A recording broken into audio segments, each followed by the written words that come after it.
Hei, prajurit Prabu Baka, Petua. Sopo sing wani midak ing kraton iki?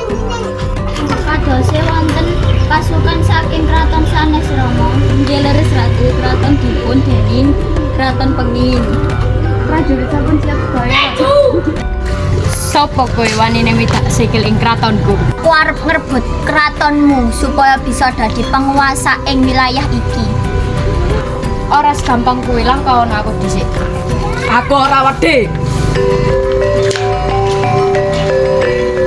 Rasakno Prabu Baka. Apa bener Prabu Baka ketemu Pati? Inggih leres Tuan Putri. Bener-bener masa sampun ngrebut kraton kita. Tenan.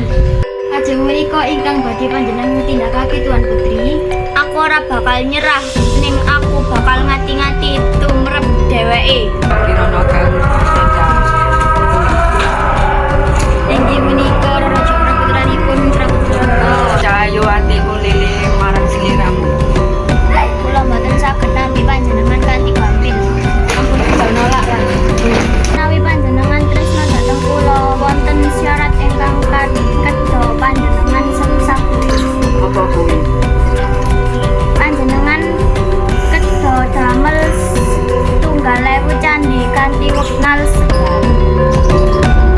Penting sinebuten parewangan. Aku njaluk rewanganmu. Apa sing kok karepke?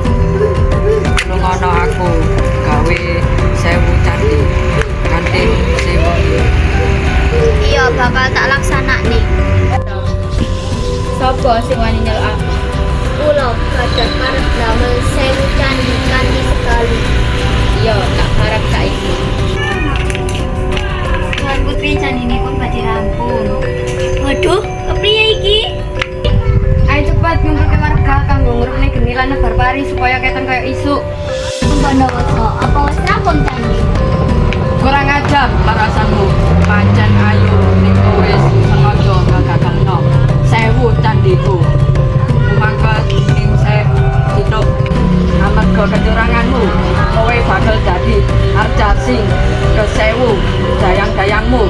Tak bakal pada kromo kanthi Senanipati.